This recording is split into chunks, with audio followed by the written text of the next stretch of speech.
नमस्कार दोस्तों, मेरा नाम अनिल सोलंकी है। मेरे यूट्यूब मंच लाउड जाट वॉइस में आप सबका स्वागत है।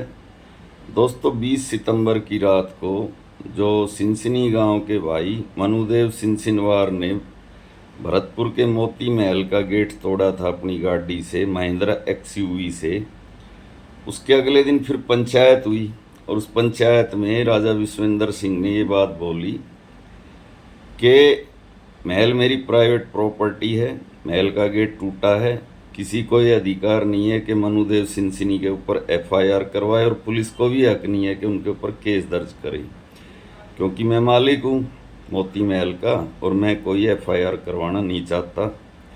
और मैं बसंत पंचमी के दिन महल में जाऊँगा और जो अपना झंडा है रियासतकालीन वो झंडा लगा के आऊँगा। तो इसी के साथ इस विवाद का अंत हो जाना चाहिए था। इसके बाद तो कुछ कहने को, कुछ सुनने को बचता नहीं है। लेकिन कुछ लोगों की आदत होती है बेमतलब का विवाद खड़ा करना और अपने आप को सुर्खियों में रखना। मैंने सोशल मीडिया पर एक वीडियो देखा, एक महिला है जिसका नाम है किरण शेखावत। तो वो महिला अनिरुद्ध को लेकर, जाट समाज को लेकर बहुत ही अभद्र टिप्पणियां कर रही हैं और ऐसी बातें बोल रही हैं जिससे जाट और राजपूत समाज के बीच में टकराव बढ़े। वो ये बोल रही है कि अनिरुद्ध हमारा राजकुमार है, राजपूतों का जादौन, और उसके महल की तरफ आंख उठाने वाला कौन होता है? मनुदेव सिनसिनी। तो मनुदेव सिनसिनी हमारे जाट समाज का गौरव होता है, ठीक है ना। और महल हमारा, महल का गेट हमारा, तोड़ने वाले हम। और हमारा जो राजा है विश्वेंद्र सिंह, उसने सारी बात बोल दी है। अब बेगानी शादी में अब्दुल्ला दीवाना बनने की कोई ज़रूरत नहीं है। और अगर आपको इतनी ही समाज की सेवा करने की आपके अंदर जज्बा है और इतनी ही आप पंचायती महिला हैं, हर मामले में टांग फंसाने की अगर आपके अंदर हिम्मत है, ताकत है, तो आप उस महिला जिसका नाम मानवी सिंह है, जो कुंडा के राजा रघुराज प्रताप सिंह उर्फ राजा भैया की पत्नी है और जिसने दिल्ली के हौज खास थाने के अंदर ये एफआईआर दर्ज करवाई है कि मेरा पति राजा भैया मेरे को इतनी बुरी तरीके से मारता पीटता था कि मेरे शरीर की सारी हड्डियां टूटी हुई हैं और उल्टी सीधी जुड़ी हुई हैं। यानी ये हड्डी इधर जुड़ गई है, वो हड्डी इधर जुड़ गई है। इसके अलावा मेरे फेफड़ों में भी पानी भर गया है अपने पति की मार खाते खाते। इसके अलावा वो ये भी कहती हैं कि मेरे पति के मेरी सगी बहन के साथ नाजायज़ रिश्ते हैं। तो आप उस विवाद को सुलझाएं तो अच्छा है, क्योंकि वो विवाद आपकी जाति का है, आपकी बिरादरी का है, आपके राजा का है। इसके अलावा भी और बहुत सारे विवाद हैं। अब मेवाड़ का विवाद लक्ष्यराज सिंह और विश्वराज सिंह जी, दोनों चाचा भतीजे के बीच में जो चल रहा है, उसके ऊपर वीडियो बनाएं कृपया करके। आप ऐसा कोई भी काम ना करें बहन जी, किरण शेखावत जी। भगवान ने आपको शकल अच्छी नहीं दी, लेकिन कम से कम आप अकल का प्रयोग करें, जिससे राजपूत और जाटों के बीच में वैर विरोध बढ़े। और जिस झंडे की आप बात कर रही हैं, उस झंडे के पीछे बहुत सारी कुर्बानियाँ छिपी हुई हैं। ये जो राजा विश्वेंद्र सिंह है, ये तो सूरजमल जी के 15वें वंशज हैं। उससे पहले भी सूरजमल की पिछली 15 पीढ़ियाँ भी मैं आपको बता सकता हूँ। और उसने एक बात ये भी कही है कि 2023 तक युवराज भी अच्छा था और महारानी भी अच्छी थी। हाँ, बिल्कुल अच्छे थे। जब तक वो अच्छी बातें कर रहे थे अच्छे थे। अब वो बुरी बातें कर रहे हैं तो बुरे हो गए। ये तो समय समय की बात होती है, समय का प्रभाव होता है। अब मैं बताता हूँ भाइयों आपको कि इस झंडे के पीछे, इस झंडे को लगाने के लिए मनुदेव सिंह ने मोती महल का गेट तोड़ा, अपनी गाड़ी तोड़ी, कितनी सारी कुर्बानियाँ छिपी हुई हैं।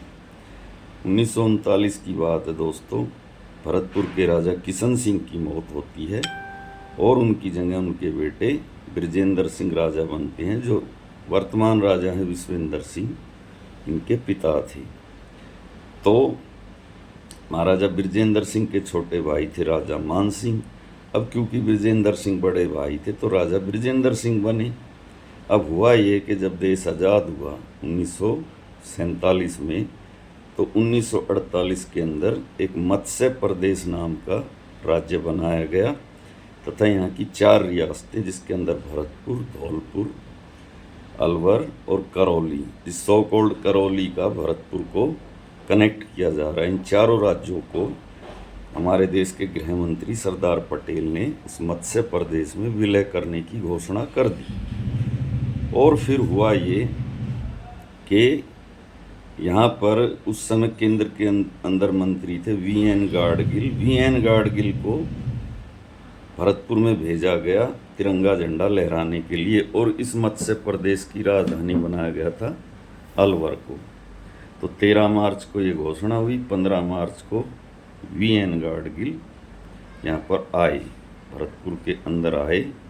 लेकिन उस समय के जो राजा बृजेंद्र सिंह थे और राजा मान सिंह थे, उन्होंने इस चीज़ का विरोध किया। उन्होंने ये कहा कि जब राजधानी अलवर है तो आप भरतपुर का झंडा उतारने की क्यों कोशिश कर रहे हैं।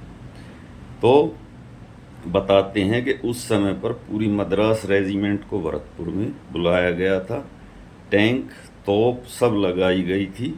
राजा मान सिंह को गिरफ्तार करके तिहाड़ जेल भी भेजा गया था, और महाराजा बृजेंद्र सिंह और केंद्रीय मंत्री वीएन गाडगिल के बीच में बहुत तीखी बहस हुई थी, तथा भरतपुर के अंदर धारा 144 लगाई गई थी, और राजा मान सिंह को जेल भेजा गया था, तथा राजा बृजेंद्र सिंह को गेस्ट हाउस के अंदर हाउस अरेस्ट करके तब ये काम किया गया था।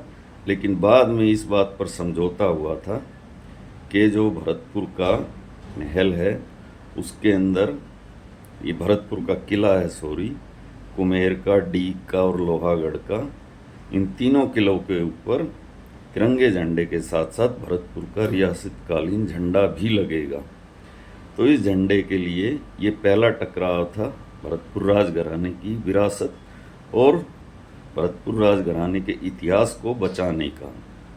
तो जो महाराजा बृजेंद्र सिंह के छोटे भाई थे राजा मान सिंह, जो कि वर्तमान राजा विश्वेंद्र सिंह के रिश्ते में चाचा लगते थे, उनका पहला टकराव तो सरकार से तब हुआ था, और दूसरा टकराव उनका हुआ था 1985 के अंदर। वो 7 बार डीग विधानसभा से निर्दलीय एमएलए बने।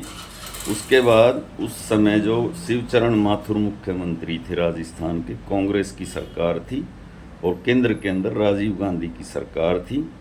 शिवचरण माथुर जो मुख्यमंत्री थे, उनकी आंखों में राजा मान सिंह खटकते थे।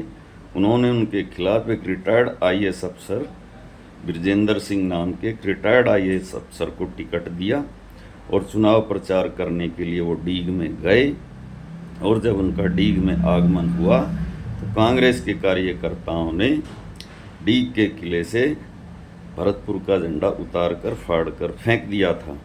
जब ये बात राजा मान सिंह को पता चली तो राजा मान सिंह ने अपनी जोंगा जीप से मुख्यमंत्री के स्वागत के लिए जो तोरण द्वार बनाया था और स्टेज बनाया था वो तोड़ दिया था। उन्होंने मुख्यमंत्री का हेलीपैड पर खड़ा हुआ हेलीकॉप्टर अपनी जोंगा जीप से टक्कर मार के तोड़ दिया था। और जब वो ये सब कर रहे थे, जब मुख्यमंत्री के हेलीकॉप्टर को तोड़ रहे थे, तो वहाँ पर पूरी पुलिस फोर्स खड़ी थी, लेकिन किसी भी पुलिस वाले की इतनी हिम्मत नहीं थी कि वो राजा को रोक दे। उन्होंने बल्कि राजा को सैल्यूट मारा था, क्योंकि उस समय राजा का रौब था। बाद में जब शिवचरण माथुर ने ये सब देखा तो इतने गुस्से में लाल हुए कि उन्होंने वहाँ के एसपी कान सिंह भाटी को झाड़ मारी, और ये कहा था कि मुझे 24 घंटे के अंदर राजा को जिंदा या मुर्दा चाहिए। और फिर अगले दिन डीग की अनाज मंडी में राजा का इनकाउंटर हुआ।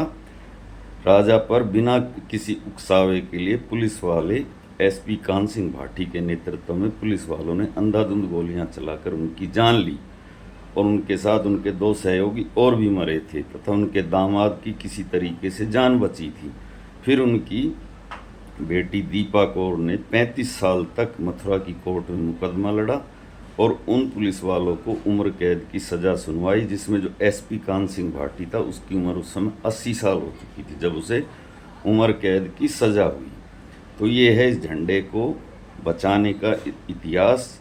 तो ये जो राजकुमार अनिरुद्ध है, इसकी कोई औकात नहीं है। इस झंडे के लिए इतनी सारी कुर्बानियाँ पहले भी भरतपुर राजघराने ने दी हैं।